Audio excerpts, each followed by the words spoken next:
Good morning, everyone. Commissioner Laura Thomas, Commissioner Layton's not here quite yet, so we'll go ahead and get started. Jeff, why don't we start with introductions, and we'll start with you. And excuse me, if you could just use microphones because I think there are people online.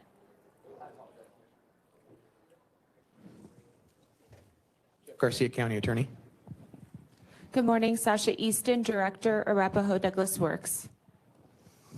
Good morning, everyone. Jennifer Eby, Douglas County staff. Good morning, Dan McKelkey, Douglas County staff. Good morning, Jason Gray, Town of Castle Rock Mayor. I think we're good.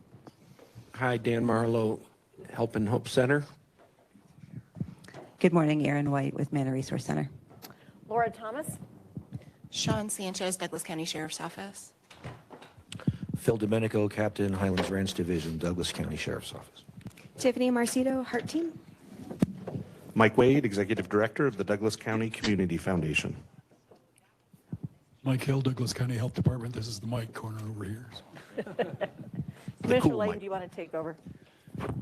Thank you so much, Commissioner Thomas. And I think this works. Usually this guy, can you guys hear me okay? Good. Well, I want to thank you and welcome you all to our Homeless Initiative meeting. I think as was probably shared, I'm sharing with Colorado Counties Incorporated right now on our House Bill 1371 that did pass through committee and is moving forward. So I'm bouncing a little bit back and forth, but again, wanted to welcome you all and thank you so much for being here. We do have a really important and I think significant discussion today around a specific aspect of what we're working on. We have a great guest in Bridge House with us. We are so thankful that they're here to share a little bit with us in the Ready to Work program. We also have Commissioner Thomas here with us to talk about her role with the Douglas County Public Health Department and the public health order related to the migrant crisis. We know that the migrant issue is different than homelessness, but no doubt there's some relationship between the unhoused of the 40,000 that have just arrived here in Denver and the many unhoused that we are trying to deal with currently. So we'll have some great conversations today with our county attorney, Commissioner Thomas, and a few others in terms of what we're doing there. But really pleased to have the 18th Judicial District here as well. And as always, we'd like to hear from each of you. You all have taken the time to be here with us as our executive committee. I'm really glad that Sean Sanchez is here at the table. It has only taken a year and a half, and you are so important to this organization, and so we're glad you're here at the main table with us. But with that, I'll turn it over to Jen. Okay, thank you. And I will turn it over to actually Jeff Garcia to kick off our discussion on the migrant crisis. So Jeff is going to go over some of the legal actions that the county has taken for us.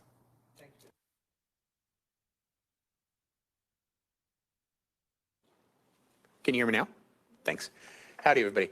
I'm always really happy to come and speak to this organization because it's wonderful to see so many people come out to address such a very important topic. I'm excited to talk about the county's immigration crisis response because in my communications with other county attorneys around the state, I'm very proud to say that Douglas County is doing more than anybody else on this issue, which is amazing. I want to go over a few of the action items we've already taken. If anyone has questions, please stop me along the way. But back in October, Douglas County took a very firm position that the county was not a sanctuary county. We did that through passage of a resolution. We wanted to be very clear that this was not a place where we would defy the federal government and provide for immigrants anything that was not legally permitted by the federal government. Commissioner Thomas is going to talk to us a little bit about the public health order, which was issued and then was renewed in April. We also supported a MAC initiative, that's Metro Area County Corporation, County Committee. We'll go with that. Metro area counties to work with the federal government to expedite the opportunity to be employed. So one of the things that we've seen is that we will get asylum seekers here and there is a license requirement or a permit requirement that does cost some money and then typically takes about 90 days. So there'd be a period of time with regardless of the status that they're here under. So if they are here legally under, but are here as a foreign national, there's a period of time where they're not able to work and provide for themselves, which does tend to burden local governments. We also passed a resolution earlier this month, that my office would take action to ensure that the county can cooperate with the federal government. There's several laws passed over the last 4 years that prevent us from being involved in civil immigration. I'll talk about that in a little more in detail. And then the county commissioners sent a letter to the Denver mayor asking that he repeal an executive order and a resolution that made Denver a sanctuary city. And that was in 2017, and those conditions don't exist today, and we'll talk about that as well. And then, as you may have seen in the news or may have seen in one of our meetings, we passed a ordinance stating that unloading of buses in the county at a non-designated planned area is not permitted. So let's talk about a few of these things in more detail. As I said, with the sanctuary city or sanctuary county resolution, we recognize that there is a crisis going on right now with an unsecured border and immigration and asylum seekers crossing pretty readily. We wanted to be very clear that we were going to comply with federal laws and that we were going to comply with the laws that say that you cannot be here illegally and that we would not provide services to those who are here illegally. The board also gave direction to the Board of Health to examine the crisis and its impact, and resulting from that was a public health order, which Commissioner Thomas will discuss in more detail. We talked a little bit about the need for expedited employment, and that is for those who are here legally, not illegally. Illegally, you can't go through this permit process, but here legally, typically through an asylum-seeking condition, that they still need to be able to work and provide for themselves. I think the best way to do that is through the federal government and their process. This is not something that the county can do or the state can even do. We really do need federal permission, and the metro area counties reaching out for that permission was part of that letter in support. And then the board sent a letter to the mayor of Denver. In 2017, in response to former President Trump's use of ICE, Denver initiated a resolution and an executive order. That executive order 142 established a county-funded fund to fight immigration enforcement by the federal government. It instructed agencies to not cooperate with federal immigration enforcement and provided access to immigrants regardless of their immigration status to full city and county services in Denver, and threatened to terminate any employee who worked with the federal government on civil immigration enforcement. There is some dispute on whether or not this makes Denver a sanctuary city. It does send a clear message that the immigrants there, regardless of their status, were welcome and would receive city services. This was reinforced by City Council Bill 17940, which stated that they would not put resources towards civil immigration enforcement and prohibited the use of county employees to cooperate with federal government. The busing ordinance, which passed on final reading at a special session, made it illegal for any bus to unload at a destination that was not planned and identified in advance.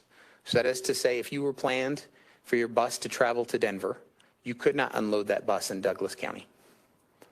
We want to be very clear that we were addressing the unplanned unloading of passengers, and we're trying to interrupt business in any way. So it didn't affect any organization like RTD or state organizations, ride-sharing services, anything owned by the county or the municipalities. The goal was to make sure that when individuals were unloaded, they were unloaded in a safe location. The counties asked the county attorney's office to address two bills that were passed in the last 4 years, which prohibit the county from working with the federal government. House Bill 191124 made it illegal for the county or local governments to cooperate in civil immigration enforcement and prohibited probation officers working through the court from identifying the location or legal status of an individual in their care. And then last year, House Bill 231100 made it illegal for the local governments to contract with the federal government for immigration reasons. And there's a myriad of reasons why we historically have had such contracts. But one of the most obvious is there is an individual who is detained for a criminal reason. That criminal punishment is ending, and the federal government, who identified this individual as being here undocumented or illegally, would like to pick that individual up. That ordinance prevents us from continuing to detain them for that purpose. So as I said, we're doing a great deal in this county, more than any other county in Colorado, and I'm very proud of that. And I'm very proud of our board for adopting such a stern and strong policy in this. If there's any questions, I'm happy to answer them. Okay, thanks everybody.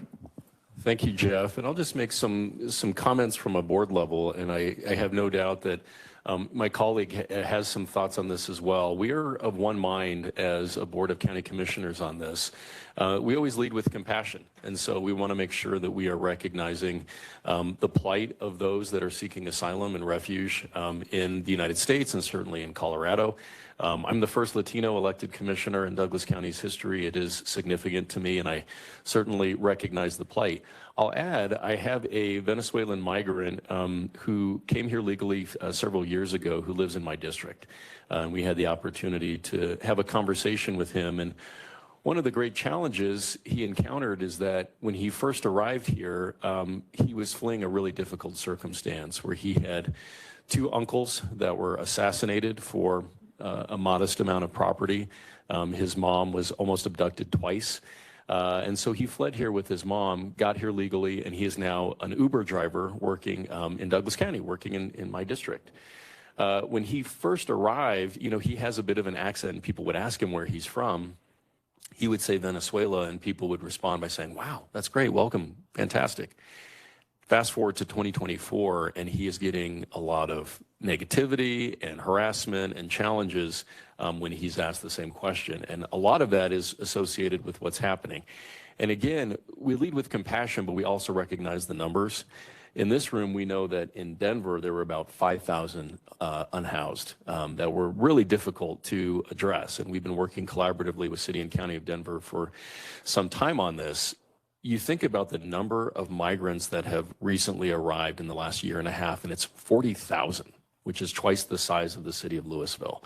And that's not to say that all of them will end up unhoused, but when we think about being beckoned to a cold weather climate without a plan, originally only having 14 days and then they're on the streets, we were hearing of some really difficult circumstances, women being forced into prostitution just to make a dollar. Really, I mean, even if you drive to Denver now, you see individuals with the squeegees out in intersections just trying to make a few bucks to get by. Very challenging circumstance. City and County of Denver also indicated it would be about $120 million for them to address this issue, which is massive. They indicated they'd have to cut services on a variety of levels to address this. Now, Commissioner Thomas and I had the opportunity to engage directly with the mayor of Denver at a recent just kind of intimate conversation downtown.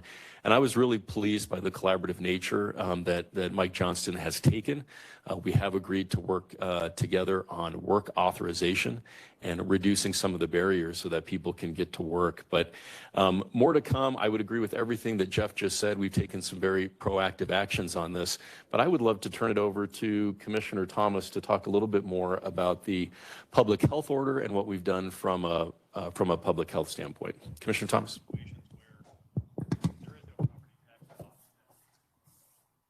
Thank you, Commissioner Layden. The next thing we're going to talk about is a public health order that the Douglas County Board of Health passed. And I'm going to give a little history about this.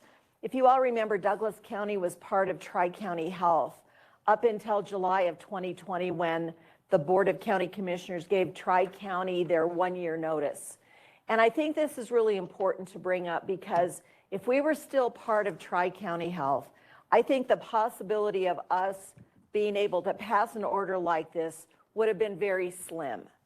So now that we are our own health department here in Douglas County, this is an example of the things that we can do to specifically benefit our residents.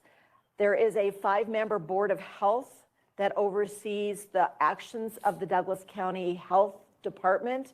I serve as the vice president of that board. Commissioner Teal also serves as the secretary of that board. The other three are highly educated people in the realm of health. In December, that Board of Health in Douglas County passed an interim order. And let's talk about how we got here. In the fall, Denver moved a large number of migrants into Adams County without notifying Adams County they were doing this. When the Adams County commissioners and the Adams County Board of Health found out what Denver had done without any notification, they were very, I'll just say, concerned and upset. I've talked to the commissioners in Adams County about this directly, and they were not happy. The Adams County commissioners talked with their Board of Health, and the Board of Health decided to put together a health order which said that before anybody brought any migrants into Adams County, there were a list of criteria that needed to happen ahead of time. Mike Hill is here. He is the executive director of our Board of Health. Mike has done a fabulous job putting together the Douglas County Board of Health. Mike proactively got a hold of that Adams County public health order and revised it so, again, it was very specific to Douglas County's needs. He brought it to the Douglas County Board of Health meeting in December and said, I really think it would be important that we adopt this order on an interim basis while we see what is really going on with Denver. And it was really pretty simple. It just said that anybody that was going to bring migrants into Douglas County to be housed needed to notify the health department 7 days in advance. We needed to know the names of the people that were coming here, what countries they had traversed getting here, what their health status was. Because we have seen, the country has seen, that when these migrants come into our country, they come from countries that don't have the medical health requirements for immunizations and things like that that we have here in the United States. They also go through countries where they can pick up other communicable diseases. The executive director, Mike Hill, has told us that there has been a big outbreak of chickenpox in a Denver facility that was housing migrants. We've also seen that in Chicago, there's been a large measles outbreak. We've seen other cases of tuberculosis and other cases of meningitis. And we saw through COVID the power of public health orders, didn't we? And that's why we have decided, the Douglas County Board of Health chose to adopt, under the recommendation of Mr. Hill, these requirements before anybody brings migrants into the county and any group that is going to house migrants. So Mike, is there anything you would like to add to this story or this Mike Hill that I have not included? I think you did a good job, Commissioner.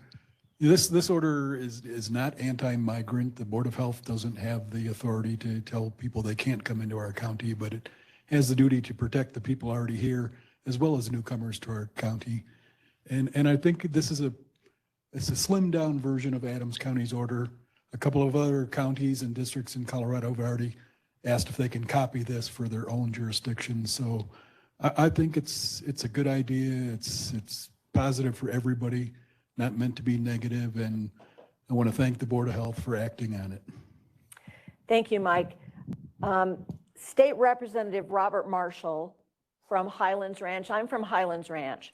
He put on Twitter as soon as we had adopted this permanent order that the Board of Health was a clown car and that we were attacking migrants, which I let him know that all we did was copy a public health order that had actually been written by Democrats, because he was saying that we were politicizing this issue. We're not politicizing it. What we are doing is trying to keep our community safe. Last week, when Commissioner Layden and I were downtown Denver at an event where Mayor Johnston was speaking, I thought one of the things he said that was really impactful is that the reason that Denver has seen more migrants per capita than any other city in the country is because it only costs $82 for Texas to get a bus ticket to send somebody here. To send a migrant to San Francisco or Chicago or New York City is much more expensive than $82. And that's why so many more are coming to Denver than anywhere else. And our board has had conversations. Our job to keep 375 Douglas County residents public health-wise safe, not only public health, but public safety safe. We've taken all of these measures that our county attorney, Jeff Garcia, has brought to us because we want to be very proactive.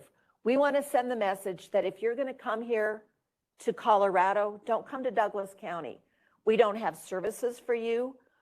Dan McCalkey has told us that federal law prohibits his Human Services Department from providing any funding to anybody who is not an American citizen.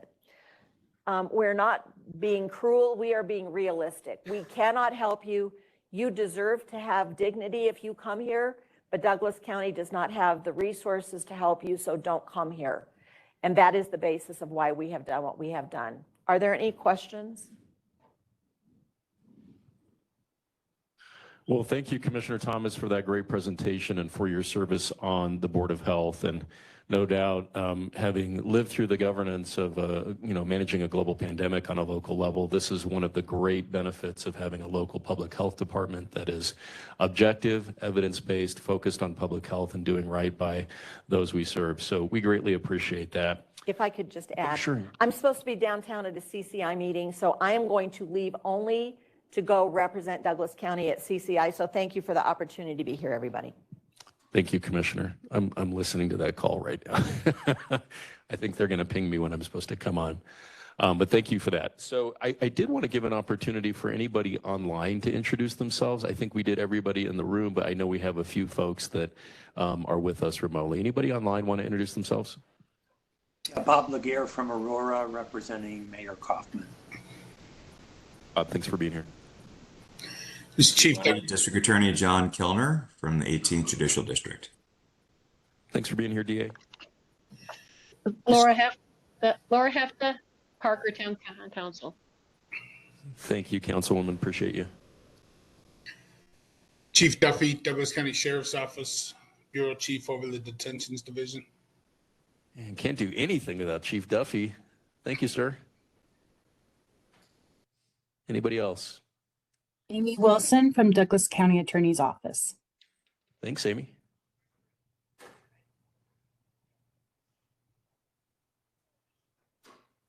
Okay, hearing nothing further, I'll turn it back over to Jen.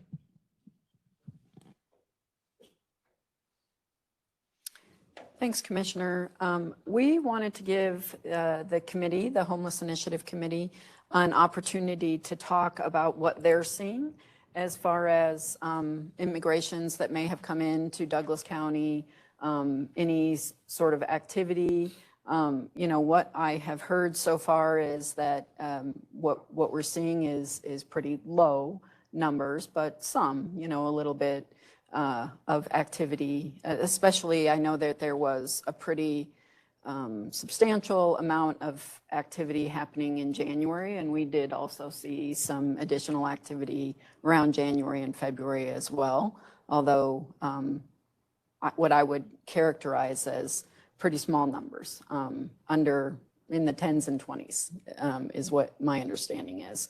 But wanted to open that up to everybody, and I know, we have some people here that have had some experience with some immigrants that have come in, especially on the nonprofit side, and I wanted to give Sasha a chance to talk about what that has looked like from the AD Works perspective as well. So Sasha, you want to kick us off? I didn't turn it on, sorry.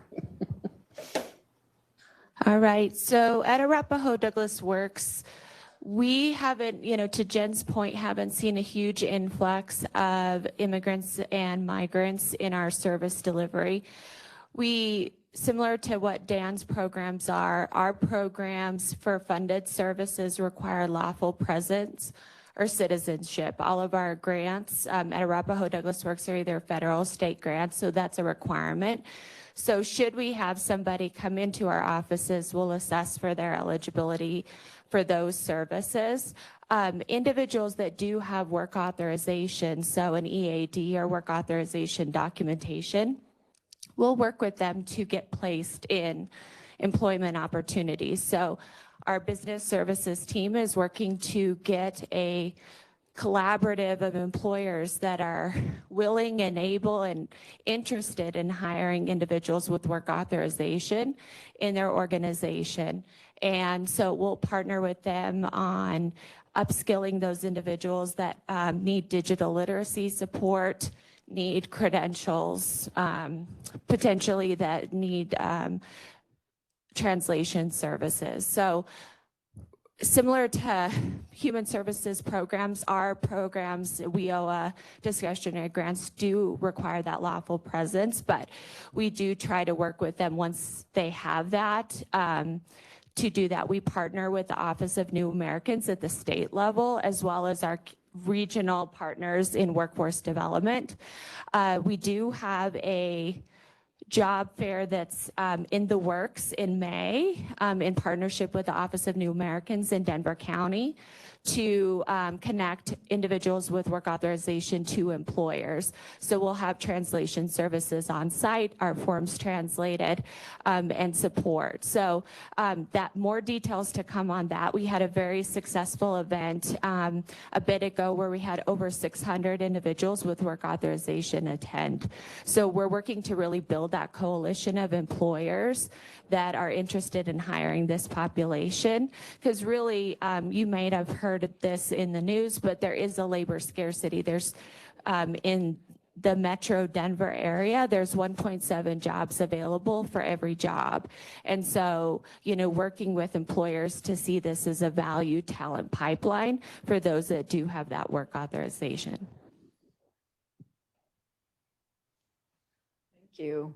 I think that's really good to hear. You know, I understand that you have limitations in what you can do as far as providing services, but it does sound like that, you know, you have a lot of things that are available for, you know, to be able to help and kind of guide people towards the right services. So that's good. Dan, anything to add on from a human services perspective? Anybody else? Dan, would you like to? No? Any other report out or discussion on this one? Okay. Well, seeing none, I am going to give one more chance for the folks online. I know we missed someone who was interested in introducing herself, so I'm going to open that up for the online participants one more time, and hopefully we can help with unmuting. We'll give it a second.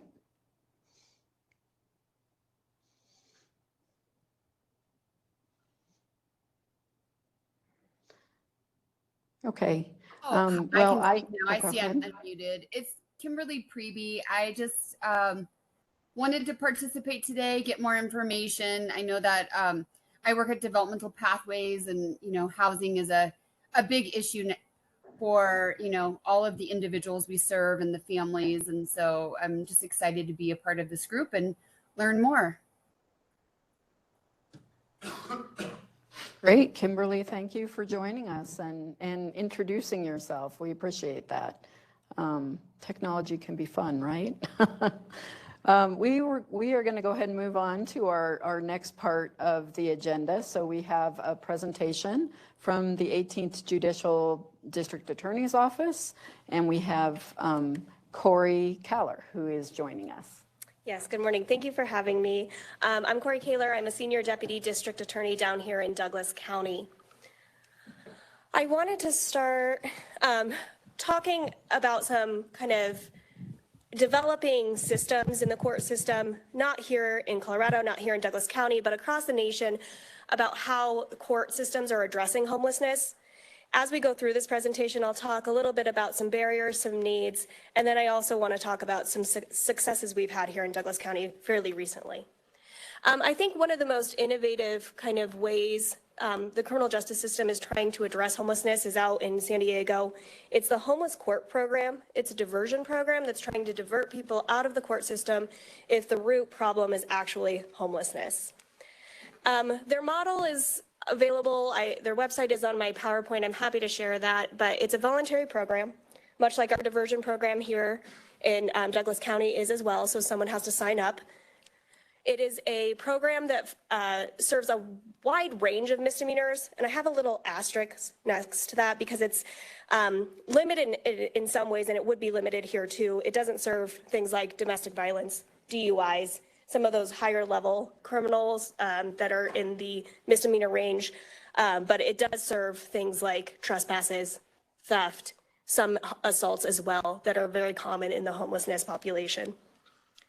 It's a program that uses what they call progressive plea bargaining. We would call it a deferred judgment or sort of like a deferred prosecution. We have the availability to do this. We do this with our current diversion program. So this is something that we could implement here if we had the resources to do so. They also have alternative sentencing, again, with some asterisks here. And it kind of goes along with the second provision here that nobody goes into custody at homelessness court. If you read between the lines, what this really means is that if they divert out of the criminal system, they're not going to go to jail. They're not going to be receiving a jail sentence. They're going to be receiving services. The way they do that is they use existing programs within San Diego and then require a certain amount of participation in those programs. So, for example, if someone's staying at a shelter, they're engaging in what the shelter provides in terms of housing resources, in terms of job resources, and making sure that they're monitoring that. If someone is unsuccessful, you can go into custody in homelessness court. If you violate, if you don't want to do it, if you choose not to do it, at any point, there is a custody option. So again, they say nobody goes into custody, but that's a little bit qualified. So again, kind of want to talk a bit about barriers in our current system to early and swift intervention. Needs, there's always needs in the criminal justice system, and then current successes. Just real quickly, some barriers that we see is we're a reactionary system. We cannot prevent homelessness. We also cannot prevent crime. We react to crime. And so we cannot come in, we cannot intervene until a crime occurs. And sometimes that's not the best way to prevent homelessness, and it's definitely not the best way to prevent crime. But that's what our system is. Oftentimes, when we speak of those who are experiencing homelessness, they're low-level offenses. We're talking trespass, petty criminal mischief, things of those nature where the maximum sentence is 10 days. It is really difficult to convince someone to do a program that's going to last 6 months when they can do 10 days in jail. And so as we look towards how we can best serve these people, we have to understand that they're weighing, 10 days, 6 months, what at this point is best for me. We have some infrastructure challenges, I would say. Location, our courthouse isn't overly accessible. There's no bus routes. It's something that we experience daily as people don't appear in court or appear online when they're supposed to appear in person. Access to local services can sometimes be a barrier. Sometimes also we have a lot of people who don't live in Douglas County who commit crime in Douglas County. We have a lot of those who are unhomed who commit crime in Douglas County who don't live in Douglas County. So we have to connect them to services that are outside of our county borders. And again, that transportation. One other thing is to effectively intervene in the judicial system. It's a long process. It's not a short process, even on misdemeanors. And oftentimes we're not intervening until months or years later. Services and intervention in the community or in community justice in general are reliant on community partnerships. Oftentimes, probation has some independent resources, but even our diversion program, we rely on partnerships oftentimes to address these needs. We don't have independent services that we provide. There's therapeutic services, but those aren't necessarily addressing homelessness at all points. So some needs, this ability to quickly intervene, sometimes funding, and we're talking about vouchers, programs. If we're looking at a program like a homeless court program, we need diversion staff, someone who's overlooking it. And then again, we have to support those local services we rely on, and we need to rely on ongoing community partnerships. I want to talk a little bit about this ability to intervene. If someone gets a summons for a low-level offense, they're not coming into the criminal justice system until 4 to 6 weeks out. So really, we're not intervening immediately. We have to rely on our partners, CRT, HEART, those sort of things to get any sort of intervention effectively. If we have a PC arrest, that means someone's arrested at the time. Again, they're taken into custody. We can sometimes get pretrial service. We'll talk about that in a moment. But we have to rely on CRT, HEART, DCSO integration, which are great partners, but oftentimes they're our only partners in the system at that stage of intervention, especially if we're talking low-level misdemeanors. Warrant arrest, again, kind of with the PC arrest, we have to wait till we pick that person up. If they're not here in Douglas County, if it's a low-level warrant, sometimes we don't pick them up until they come back into Douglas County. Sometimes we can't arrest if they're in Denver or Adams or somewhere else because of the level warrant. So we can't intervene until we get them in our system. We have, once they do come in, we can sometimes get pretrial, sometimes we can't. And then we have to rely again on those same partners at that point. The reason we can't often rely on pretrial services is it's limited to who it serves. They're limited to serving high-risk offenders or those at risk to reoffend. They're also there to secure compliance a little bit with bond conditions and appearance in court. They're not really there to help intervene in the way that would be successful, I think, in targeting homelessness. They can get people connected to services and resources. They have vouchers, transportation. They also have mental health and substance treatment they can provide. But again, not for low-risk offenders. And if an offender cannot bond, they may choose to resolve it with a jail sentence, and they don't get those services at all. We also cannot mandate they follow through with certain services that are not ordered by the court. So we can't order them to go to a shelter. We can't order them to sign up for housing. We can't order them anything other than to appear in court and abide with like mental health or substance abuse. Our ability is also constrained because court is not linear. People go back and forth, right? And the median time to resolve a county court case is 72 days.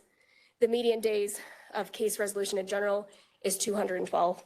So if we can't intervene until we can get someone on probation, we're looking at a 4 to 6 week delay in the beginning, 72 days to get the case to resolution, or maybe 212 if it's going to trial or it's taking a longer path. So our ability to intervene is constrained by the judicial process as well. Once we can intervene, we have jail, diversion. We have probation, we have treatment courts, but those are for high-risk offenders.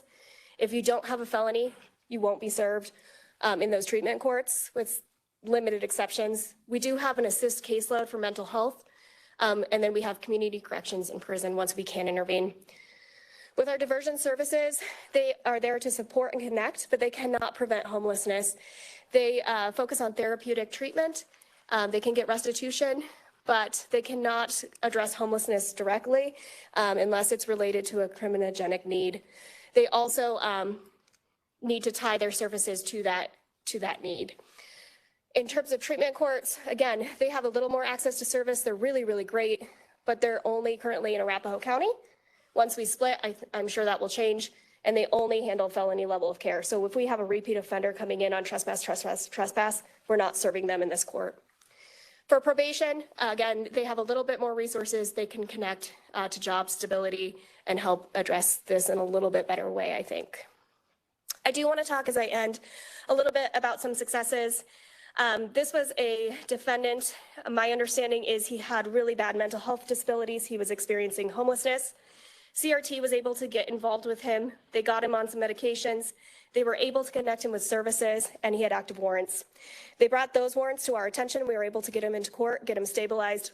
We ultimately dismissed those minor cases. This was a defendant who, prior to CRT's involvement, had been kind of what we call a frequent flyer, someone who came in quite a bit, and he has not had any subsequent criminal offenses since that CRT intervention. So that's really great to see. This other one, we had someone who was on the verge of homelessness. They were couch surfing. They weren't quite out on the streets, but they were mentally disabled. This comes from our Lone Tree partners. They were able to, there was a case that came forward, and we were able to get restitution. An iPad was broken. We were able to get that. That was one of his only assets. That was his way to connect to family, friends, and services, and we were able to replace that for him, and he was a victim of crime. One of our biggest successes, I think, this month is we obtained a felony conviction. This was at a light rail station. This is a DCSO case. They worked really, really hard. This was an assault of one homeless man on another homeless man. It resulted in serious injury to the man that you see, his back is to us. We were able to get through this prosecution, able to secure a conviction for a very violent offender. We were unsuccessful at engaging the victim, which was very disappointing. He's also experiencing an inactive homelessness in Denver, but we were, able to give him resources. He did not follow through.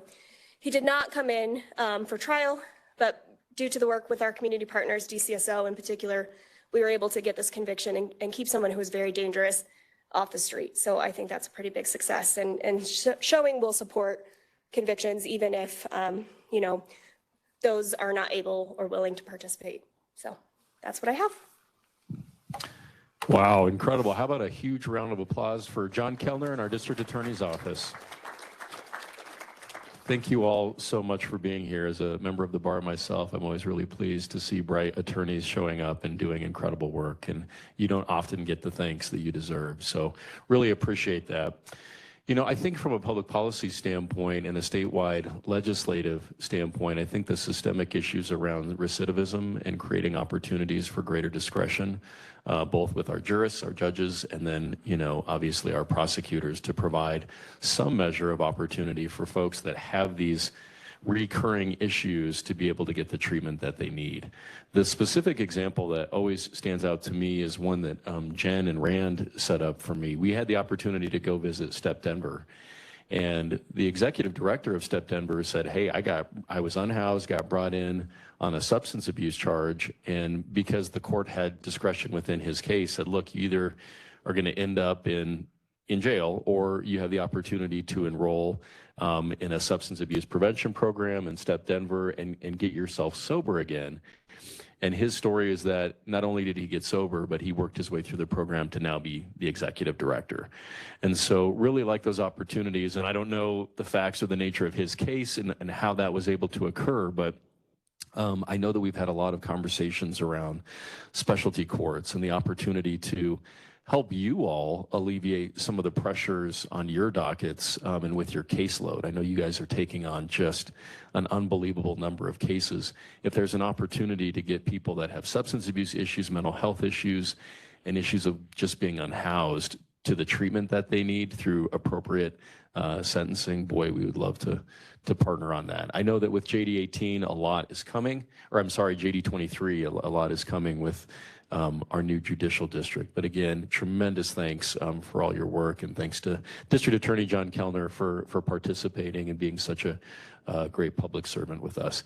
Any questions for the DA's office? Wow, you guys must have done such a great job. You just left nobody with questions. Good job. Jen? Okay. Well, thank you very much for that. We appreciate that. We will move on to Tiffany Marcito, who is going to give us what I feel is a very exciting heart update today. Thank you, Jen. You can go ahead and get that first slide, Melody. Yeah, so I just wanted to go over what our call types were for March. We had a lot of proactive street outreach activity done by the team. We do this when we are not responding to a referral or a law enforcement dispatch call or a call from the public. So we are out on the trails. We got our bikes out this last month.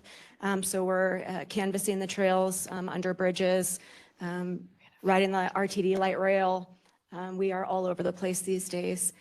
So as you can see, we had 56% activity doing that proactive street outreach. 17% were dispatched by law enforcement. We received 8% through the public referral form system, 14% citizen calls, and 5% community partners. Next slide. And of those calls, here are the outcomes. We provided information from January, February, and March, so you can kind of see the flow of throughout the month. The no unsheltered person found, that's really when we're doing the proactive street outreach and we're unable to locate anybody in those areas. So that's why those are a little higher. We had a little over 55 individuals contacted by heart. No camps found last month, and no law enforcement action. So nobody from our team saw anybody arrested or committing a new crime, which is great. Next slide. And when an individual engages in heart services and wants to be enrolled in our program, these are the 4 high services that are normally provided to those individuals. We had 3 that were referred to shelters, a little over 15 given help with transportation, a little over 20 with motel vouchers. During the warmer months, we're not seeing a lot of use of the hotel vouchers at this point. And 3 were referred to housing support. And when we are logging our call types and outcomes in our HMIS system, we are inputting the geolocation that those calls are coming from. So this slide lets us know which areas are more frequent that we're getting calls. Highlands Ranch 32%, Castle Rock 21%, Parker 24%, and then a little under 10 on the other areas. Next, please. And then the story that I wanted to highlight from last month, received a referral from Parker Police Department of a woman living out of her vehicle. Went over and met with her and found out that she had an eviction a couple days prior, so she had nowhere to go. Was able to connect her with one of the local nonprofits. She was having vehicle issues, and one of those nonprofits paid for her entire car repair bill, which was about $1,900. So that was huge. We were able to help bridge that gap while her car was being fixed with a couple nights of hotel vouchers, and grabbed some housing applications for her. She filled those out. Unfortunately, she told me yesterday she was denied at one of the apartments that she was hoping to get into, but we're still working with her. That eviction hanging on her record is a little challenging, but it's not stopping us from helping her to get into a safe place of her own. I do want to also mention that we now have Sunday coverage for the Heart team. So we are out there from 8 to 6 on Sunday. So hopefully we can get that last navigator hired. And some extended hours in the evening as well? Yes, we also have another navigator working from Monday through Thursday, 10 to 8. So yeah, exciting. Once we get that last one, we will be 7 days a week. Any questions? Well, I just have a comment. I am always just amazed by these heartwarming stories because it goes back to our 4 C's and that we lead with compassion in Douglas County, and the work that you do to connect individuals in need with services is really very special.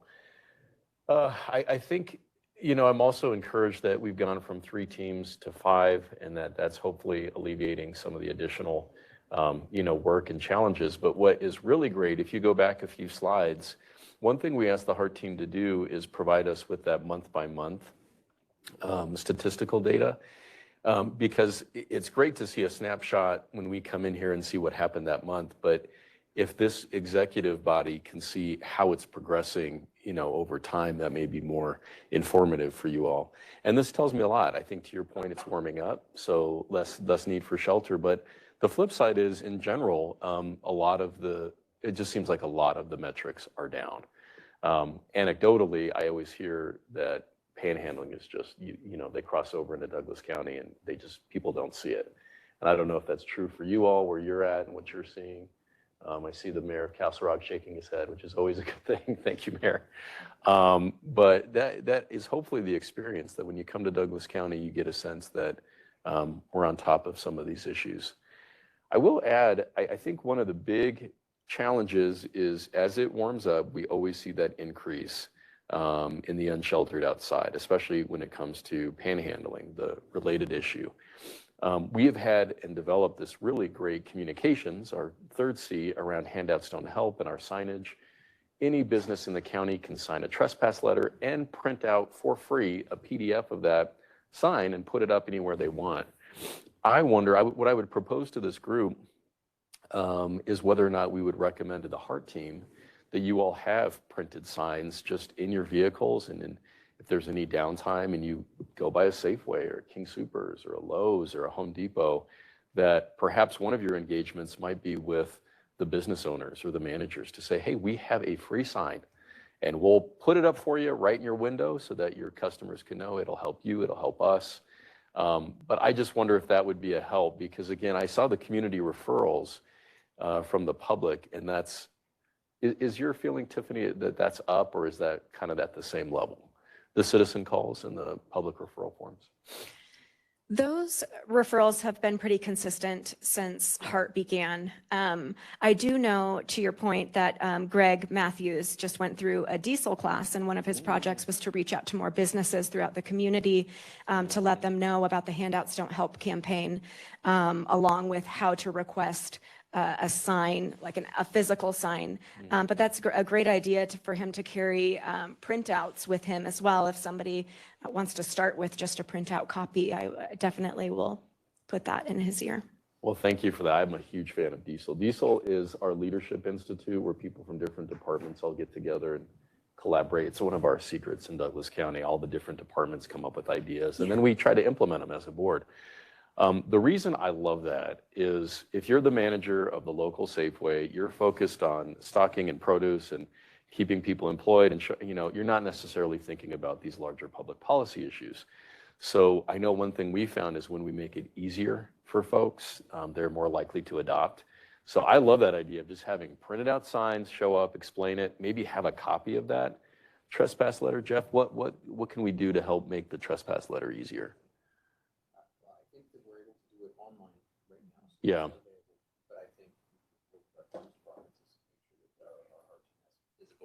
I'm sorry. I could hear you. Station with the commissioner.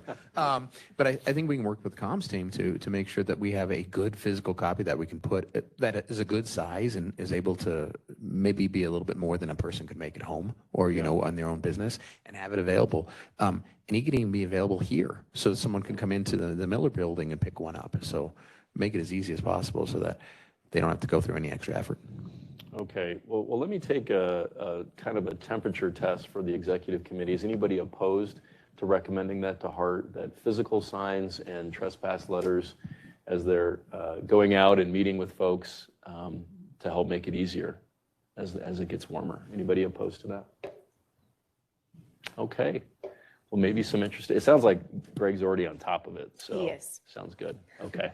Thank you. Anything else that you need from us as it does get warmer? I know that this is kind of the time when we need to buckle up and get ready. No, I think we are out and about from 6 a.m. to 8 p.m. and really just trying to get the word out about HART and connecting individuals to the resources that they need. Yeah, well, thank you for that. Related issue, I want to thank all the municipalities as well, because we have companion parallel camping language that I think almost every municipality has adopted. Castle Rock has a great one. Mayor, I don't know if you want to speak to your camping ban, but I know Parker has one, Lone Tree has one as well. Thanks, Commissioner. Jason Gray, Town of Castle Rock, Mayor.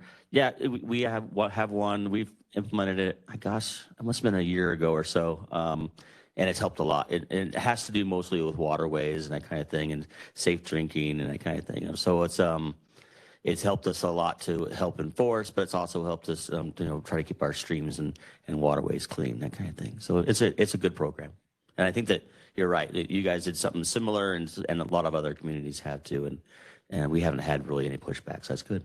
Thank you, Mayor. I think we emulated a lot of your language, frankly, because there's the reclaiming our public spaces component, there's the wastewater issue, and then there's also the fire component. I think we heard that from Parker. I don't know if Laura Hefta, if you want to ring in on this from a Parker standpoint, but we know sometimes propane tanks are being stolen from the Walmarts and the Targets, and then if they end up in an encampment, that can create a significant potential wildfire hazard if those are being used in an open field.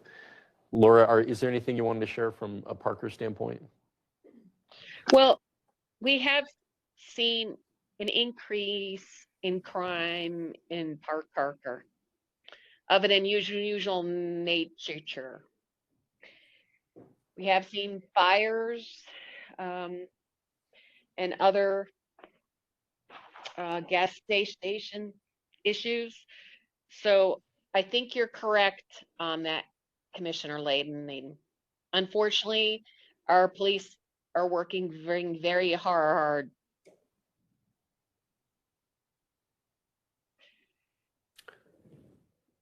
Council member, thank you for that. It sounds like there might be a delay on our end. I don't know if that's our IT, but I think we heard most of that. Yes, Let me turn it. I'm sorry. Okay. There is a delay on this end. It sounds like I'm stuttering. Sounds like that to us too. Sorry. IT, anything we need to? Okay, I think we're good. Well, Laura, I think we heard most of that, and thank you to Parker. Jeff, I know our county attorney is working hard on that parallel language around the camping ban. Is there anything you wanted to add, Jeff? No, other than the fact I think the commissioners have adopted the program or the idea that the best practices are what the county wants to do. So we have looked at them across the state, and fire is one that has really been brought up. Boulder has a very robust, and we will be looking at that ourselves. Great. Yeah, so I think the county, based upon that, I don't want to get ahead of our board, but we will probably be updating our camping ban to make sure it addresses reclaiming public spaces, fire, water. And then I know Jeff is sharing that with his municipal counterparts if there's any updates that you all would like as well. Well, actually, the board has asked that we look at that next week. So we'll look at that on Wednesday. Douglas County is so fast. I can barely keep up. Jeez Louise. Anything else on that? Any questions for Hart? Great job. Okay, Jen. Okay, so we are going to move, actually, this came up as part of a Hart update that was planned in March, and because we had a big snowstorm and got a little bit delayed, we were not able to bring Bridge House in, but we have a lot to share from Bridge House, and we're very excited to have them back again here in April. And I want to introduce Paul Egan, who is the Ready to Work Program Director for Bridge House, to talk a little bit more. Paul has been here before and talked about his program, so we're excited to have him back, and also has more good news to share with us. So Paul, would you mind coming up?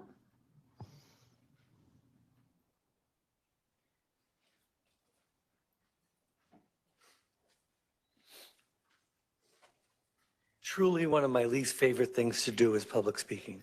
My name is Paul Egan. I'm the director of Ready to Work in Aurora, and it's my pleasure. I'm just going to introduce Stella, Chris, and Ryan. But we're expanding, so we're trying to get into culinary, and we are expanding our outdoor contracts, and we want to share a success story with you. And we want to let you know what else we're doing. So I'm just going to introduce Stella, and then Chris, and then Ryan. Hello, thank you for having me. My name is Chris Watson. I'm manager of outdoor operations for the Bridge House Ready to Work program. I am one of their success stories as well. I graduated in 2018 and came from doing 10 years in the Department of Corrections. They were not petty crimes. But the service that I got was Bridge House Ready to Work. So the work in the housing was probably the most important part of it, and that is kind of why I'm here today as well, is because I run the work side of it now, and I'm really interested in getting to know more of the organizations around here and the municipalities to see if we can expand some of our services to reach more people. But the work, I don't even know what else to say. He kind of touched on all of it. He stole my saying, so. But if you guys have any questions afterwards, please let me know, and I'd like to touch base with a few people. Right now, we do have some contracts through the City of Aurora Municipality, Inglewood, we're about to pick up, and we do the City of Sheridan's landscaping and things like that, and then we are in Boulder and Lafayette area. So it's great to hear everything that is going on here, and I'm hoping that we can be an asset for you as well. Awesome. This is Chris. Hi, I'm Chef Chris. I too am a graduate of the program. I graduated the Boulder program in 2022. I immediately got hired on in the kitchen in Boulder. Worked with Chef John down there for probably about a year and a half. And then they asked me if I wanted to come up here and try to bring the kitchen in Boulder to Aurora. It's been an amazing task. Some of the things I've never thought I'd be interested in. They're giving me the opportunity to learn. They gave me support. When I came out of DOC like Stella. I came to prevent homelessness. And they weren't petty crimes. I've been to halfway houses, in and out of jail, and none of them worked. And then I found the Bridge House Ready to Work program, and I've been clean almost 4 years. So, if you have any catering opportunities, we'd be more than welcome or more than happy to take care of them for you. I don't have any business cards with me today, but you can get a hold of me through Stella. That's great. This is Ryan. I love hearing myself speak. So, my name's Ryan. Actually, just a year ago, I was wandering these streets. My old address was 2355 Mercantile, right up behind the hospital. And yes, even in Castle Rock, you have homelessness, believe it or not. I paid rent, I had a lease, and you know, if you want to hear the story, I'll tell it to you, but that's another whole long thing. And pardon me, my allergies are nuts. But I was wandering around here, and let me tell you, homelessness, even when you think it's a choice, it's not. Like, okay, I've had enough of this, and there's nowhere to go at all. You know, and there's more of it here than you guys know. More than your numbers say, I promise you. You're asking. And I'm telling you, when I got asked, my answer was no, I live over there. You know, and as soon as you had your back turned, I was gone. Finally, in May, well, no, I guess it was the very beginning of June last year, I had enough, right? I didn't know where to go. I wandered into Catholic services, right? It's like 1:30 in the afternoon. I won't forget it. And I was like, okay, I'm homeless. I got nothing left, no money. And believe it or not, I was in trouble too, but not like these guys. Mine were petty crimes. You know, just doing what I had to survive, really, honestly. And got in trouble here in Castle Rock. I was homeless. And they looked at me. They said, we can't help you, believe it or not. They had no solution. Not everybody knows that you do have solutions around here and you need to get the word out. Luckily, this lady named Kathy, I don't know her, I couldn't pick her out of a lineup, but I remember her name, come running out from the back, and she's like, well, we're closing, but I have a guy. And she called Will from Hart. Will, and of course, he had to show up with a cop.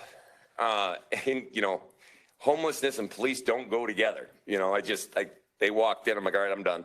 I've had enough. And deputy's name was Schramm. I won't forget him. I see his face all the time. And he was cool. He was a great guy. You're like, hey, calm down. We're not taking you to jail. And I'm like, I might have a warrant, but I'm not going back because homelessness sucks, but so does jail. Anyway, he listed out several places, right? They left the door open for him to come talk to me. We talked, and I can't remember the other places. There was 2, 3, it didn't matter. He said something about a place called Ready to Work. And the one thing I knew I could do was work. I had a broken hand and broken ribs, but I was ready to work. Anyway, we went out there. Obviously, I'm here today and got my hair cut and all that stuff. Went in as they call them an intern. Like, they make sure you're not too crazy and you're not going to hurt anybody. Shortly after that, they give you a job, right? You go out to work a few hours a day. I got to go to work for the city of Aurora for the most part. And like, it's difficult because I can build anything with my 2 hands and they're like, here, pick up trash. And I'm like, oh, really? Sweet. But you do it, right? Because they're giving you food. They keep a roof over your head. I'm clean. I know where I'm sleeping that night, and I don't have to try and kill somebody for my stuff, you know, and that's what you do when you're homeless, you know. You don't have a fight or flight anymore. It's just fight. And that was all over. And Bridge House gave that to me. So we're going to work. We do it every day. I'm doing the best I can. We started getting letters about my crew from residents, from the mayor of Aurora. We were killing it. So the next thing I know, it sounds forever. And please, I heard you speak about the DA's office. This was never offered to me, and I would have jumped at it coming out of jail. I'd have done it in a minute. Anyway, I moved on, and next thing you know, your 6 months are up. It's time to find a job. Went through employment class. Within 2 days, I was hired. Very cool. I went in after living and paying, I don't know, $2,600 a month for rent. For a little while I did. It got to be too much, obviously. I have $7,500 in the bank right now. I was hired 2 days after my job class. I'm not the only one. I've got friends, lifelong friends now, guys that are out of prison, guys that were homeless for 20 years, and we'll be friends forever. But I hear about all this, and forgive me, I'm not mocking you, but trespass signs, that doesn't stop homelessness. And you have a program, you have a place, it's just in Aurora. Get with them. And if you want to see what's going on, encourage your city or the county to hire us to come pick up the street, to clean the parks, to fish trash out of the water. You know, some guys will do anything just so long as they keep that bed. So anyway, it's a great program. Thanks for letting me come out and enjoy the food. Hey guys, how about a huge round of applause for Paul, Stella, Chris, Brian. You guys, don't go too far. Just hang out up here if you get a second. I want to brag on Bridge House and Ready to Work. Paul is one of my heroes. Don't go too far. You can't. I know you hate public speaking, but I think as Douglas County, we really want to acknowledge you. And I just want to share a personal story that, you know, we have one of the greatest staffs ever in Jen and Rand and this group. And they said, hey, you got to come down and look at Ready to Work. So I said, okay. And so they put it on my calendar and I go down. And this facility, you talk about Chef Chris, we probably could have eaten off the floors at Ready to Work because it is so incredibly clean and well taken care of. And it's a place where individuals who are unhoused have the opportunity to get shelter in exchange for working. And every corner, people had spray bottles and they're cleaning walls and they're making beds and it was such a beautiful experience. And then we go into Paul's office. And Paul is just the warmest, kindest, most welcoming person, deeply cares about those he serves, deeply cares about his community. And for us, this was the beginning of the homeless initiative. We just started the Heart Team. We're like, Paul, what do we do? He's like, bring him here. I mean, it was as simple as that. It was, we'd love to partner. How can we help? And, in another life, I did acting and all that kind of stuff. And the first rule of improv is you got to be a yes and. When you get on stage, your acting partner has to say, yes, okay, we're on a boat and we all have hats and we're whatever. You can't be that no person. And Paul is a yes and. Yes, we can partner and here's how we can do more together. So I'm really pleased. Tiffany, I don't know if you want to share anything in terms of your partnership with Ready to Work.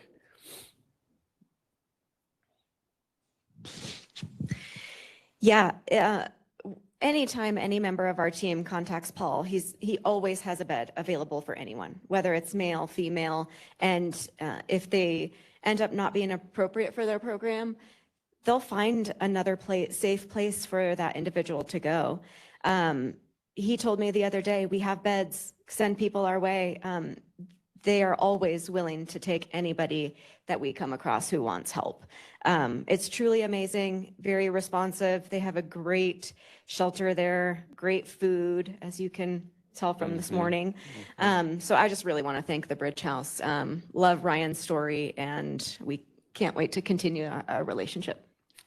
Yeah, and I would add, I don't want to get ahead of our board, but we love to invest where there's a return on investment. So keep asking, keep reaching out, because I think there's an opportunity to partner more. We've got our executive director of our community foundation here who raises a ton of money every year for all sorts of important community programs. And I think Ready to Work is a good example of that. And I just want to mention that for the three who stood up here, you're what we call returning citizens, and we are crazy proud of you. I mean, that is your stories. Those are the stories that we love to highlight. And, Sasha Easton and her team, I mean, these are really those partnerships that we love to continue to foster. So thank you for that. I would add, I like the comment about the no trespass signs. I think you're right. I think you're totally right about that. Those are not for the unhoused. They're for citizens that are driving around. We don't want people handing money out of their car door at an intersection. We want them to partner with you and give you those jobs and opportunities in a way that redirects generosity the right way. So another big round of applause for Ready to Work. We also have a video that we'd like to share from Ready to Work. So Paul, I don't know if you want to go too far, but we're going to get that started for you. For too many, homelessness can feel like hopelessness.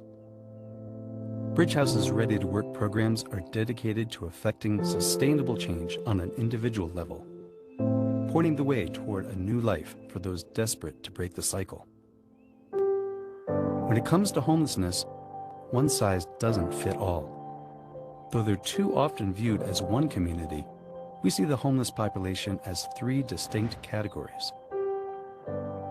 The first are those who are living or struggling with disabilities beyond their control. The second are those who, for a variety of reasons, are unwilling or unable to move on from their current situation.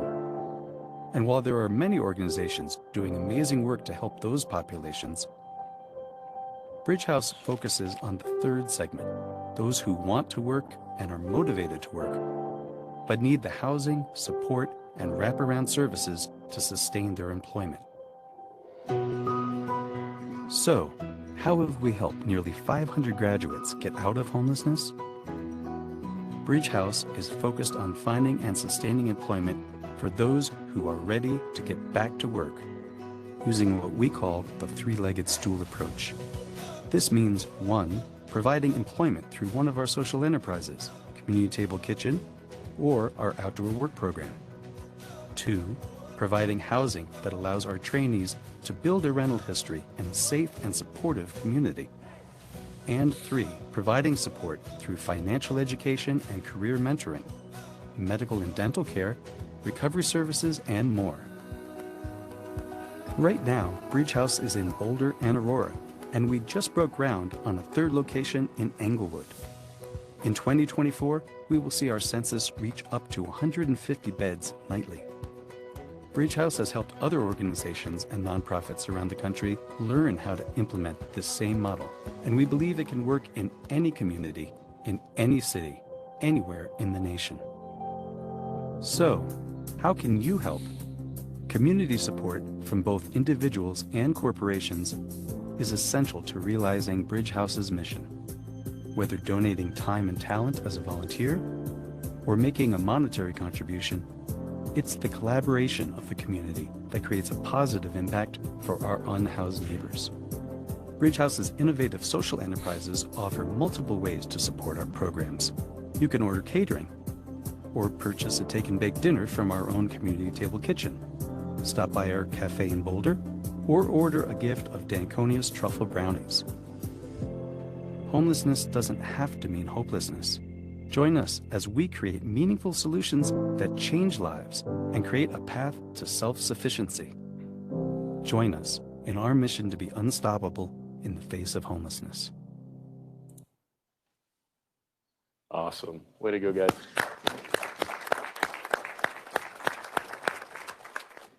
Mike, I don't know if it's probably premature, but I hope that we get an opportunity to introduce you to Paul Egan and his group. Do you have any thoughts for us here about how we can better partner with Bridge House?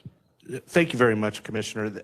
First off, I just got to stop and say, wow, what an incredible program. And truth be told, what an amazing opportunity for other nonprofits who are working in the same segment to share resources and learn from their successes on ways to fulfill their missions. I know here at Douglas County Community Foundation, we represent all of the nonprofits who are based in or have significant operations in Douglas County. I've said it many, many times. Most people don't realize that in Douglas County, there's a little over 800 501c3 organizations who call Douglas County home. About 500 of them are actively working. Add on top of that, other organizations like them who are working in Douglas County. I think it's an incredible opportunity to see the fruits of the labor of philanthropy. And it's not just giving money to give money, but it's giving money to impact a future in our community. Programs like this, one of the things I get with us being as visible as we are is I do have individuals who just contact me directly. I have a friend or a colleague or someone who's needing help. I just told Dan this morning as he was walking in, I made a referral over to, Help and Hope Center for those types of things. Having knowledge of these types of resources that we can spread to the other organizations in Douglas County is paramount, because then we all become salespeople for each other to serve a common goal. So I'm very excited to have these types of opportunities. And from our standpoint, any type of partnerships we can do to help promote their services here in Douglas County, we absolutely will do. Well, thank you, Mike, and I hope you guys can exchange cards before you leave today. And that's a really great partnership. One of the things I know we focus on at the Homeless Initiative are partners that are low barriers to entry. And, Board of County Commissioners invested a little over $1 million in the Goals facility up in Arapahoe County. And it's tough. We're really excited about that program. We had a big groundbreaking, but, the challenges and the barriers to actually qualify to get in. It's been, what, Jen, a little bit over a year, where I think we're still waiting to place somebody because of, I think, inspections and permits and things of that nature. Ready to Work is just ready. They're like, bring them now, let's go. So I think that's an area where, and I look over here at Dan Marlowe and Aaron, and it's just, you all are it's very easy to work with you guys. So thank you for that. And The Rock, oh my goodness, you can walk in and get food anytime you need it. So everything else. Thanks, you guys. What else, Jen? We are ready to move on to the executive committee member updates portion. So we will do and ask if there's anyone online. I know that there was a comment and I didn't see anyone that wanted to make a comment, but certainly want to invite you to do that. So we love to hear from our executive committee and know that we have some in the room here and online. So just raise your hand and let us know if that's something you'd like to do. Otherwise, okay. We have Chief Duffy who's raised his hand, and then we'll go to Mike Wade. Yeah, this is Chief Duffy. I just wanted to give you guys an update on our reintegration manager. As you guys know, Nicole Beckett left. She's working for the state. She's doing really good. So we needed to fill her position. We're almost done filling that position. And as soon as we get a final confirmation, we're going to bring her to the Homeless Initiative meetings and introduce her. I think you guys really like her. She's been working with us for a while. She knows the system. She knows our program very well. She works very well with Deputy Sanchez. So we're looking forward to introducing you guys to her in the very near future. Thank you, Chief. Did you want to speak to why reintegration is so important to what we do here? And I see Sean as well. I don't know if you all wanted to share anything. Well, I'll start and then I'll let Sean finish up. The reintegration program is probably one of the most important things we've ever brought to the county jail. One of the things that we focus on is we don't start working on the inmates and the prisoners that come in 2 or 3 days before they're released. We start working with them the day they're brought in, to start preparing them for reintegration, because we know they're going to be going back out to the community either on a bond, or they're going to complete their sentence, or for whatever reason they're going to be released. So we start working on reintegration right away. As most everybody knows, if they're on Medicaid, that system gets shut off if somebody goes into the jail. So our reintegration program helps them turn back on.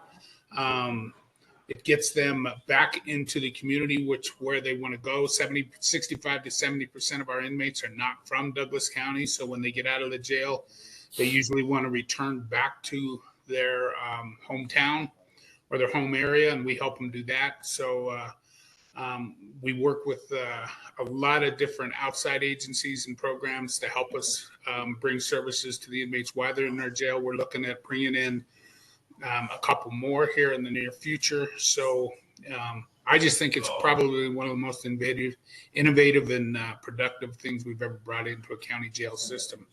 So Sean, would you like to add anything?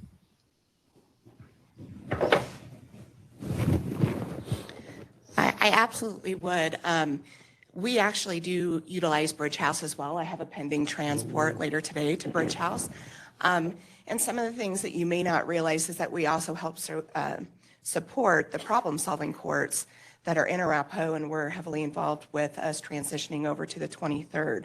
So we're helping people that continue their journey outside of the jail to remain sober, and we try to help support that even a year out of jail.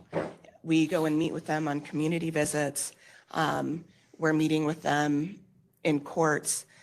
We have the help of some of our court deputies now with our specialty courts. So there's lots going on with reintegration that we're just trying to help people get back on their feet and support them in staying sober and support some of their basic needs to getting them in a stable environment.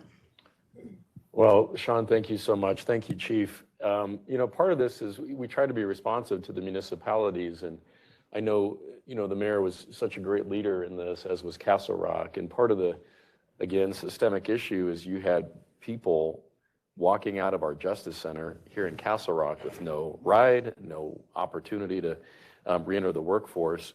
And Sean and her team have been amazing. Part of what the Board of County Commissioners did is try to hire an additional reintegration officer and then have a vehicle so that if there is transportation need, that can be accomplished. So I'm really pleased to hear that that's working. Is it working from your perspective, Mayor Gray? No, you're exactly right. I think that one of the great things that both our communities do, as far as the Douglas County Sheriff's Office, as well as the town of Castle Rock, I think we do a really good job of, if somebody has a plan in mind, then the Sheriff's Department or the Castle Rock Department will get you there. We'll get you anywhere you need to go.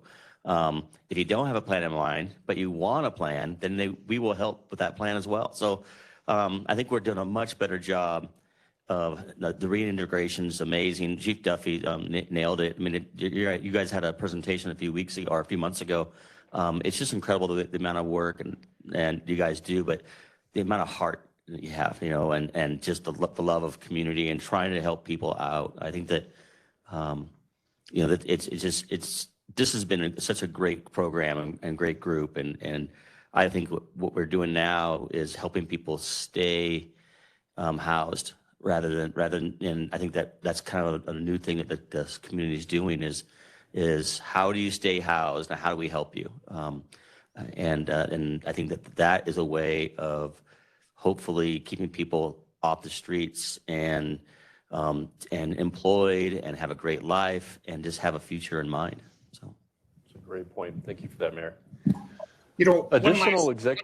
One last thing, Commissioner, on that we don't talk enough about is that the reintegration program is connected with the JBBS, which is the jail-based behavioral system. That's where we get a lot of our funding for. JBBS is designed when we have that inmate who comes in that's dual diagnosed, either with a substance abuse and a mental health issue. They're in our jail. We get them stabilized. They're getting treatment. They're getting mental health services. They're getting medical services. And then in the past, before reintegration was really at its where it's at now, that inmate would get released. And what we saw was the recidivism was about 15 days. Take about 15 days, and all of a sudden that person was right back.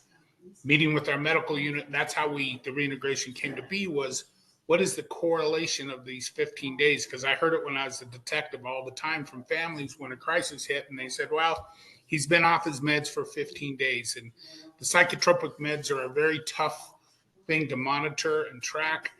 Oftentimes these people will then, when they aren't being under any kind of watchful eye, they'll stop taking their medication.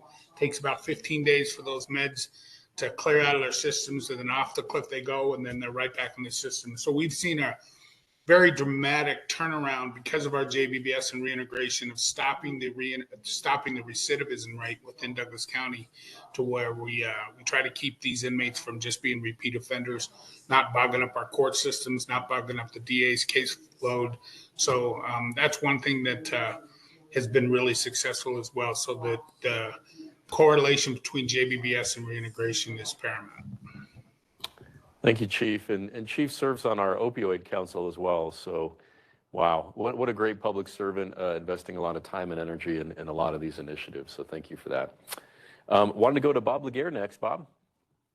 Yes, I was just wondering if you could share any information about the partnership with Aurora's Regional Navigation Center, which is not yet open, but will be. And then I'm also wondering, where are you finding housing when you transport, being that Douglas County does not have any homeless housing within the county? So those two items, if you could touch on those, whatever you're able to share. Yeah, I mean, it's all public. We've agreed to go forward with a $1.4 million investment with the Aurora Navigation Campus, and that's commensurate with our proportion of homeless in Douglas County. So we see that as a great regional solution for all of us, so very thankful for that. Tiffany, I don't know if you wanted to add. Yeah, so if an individual is wanting to be connected to a shelter, we will make sure that they are connected to case management. So we do complete that warm handoff, enroll them in our HMIS database, along with if somebody is wanting to go to a specialized shelter like the Ready to Work or Step Denver, we have referrals that we carry with us. So they're able to fill out the referral form and application right out in the community, and we're able to facilitate that application to be sent to the appropriate shelter that they're wanting to be participating in. So yes, we connect individuals to those shelters to case management. I would just add, thank you, Bob, and a huge thanks to Aurora for being a great leader on the homelessness front and a great partner to Douglas County. You're coming in May, so I think we're getting to hear about the Aurora Navigation Campus at our May meeting. So we'll look forward to some great conversation at that point. Yes. I think we have some comments from Mike Wade as well. Absolutely. Just to give everyone a quick update on the Douglas Has Heart Fund with Douglas County Community Foundation. Just as a reminder for everyone, with the Handouts Don't Help program and the signage that's out, anyone who goes to douglasHasHeart.org is directed to information about the program as well the opportunity to donate. And if they donate, I just want to reiterate that 100% of what is donated goes into the fund and is used 100% for the program. DCCF does not keep any management fees or anything on top of that. We are happy to be the fund partner in this program.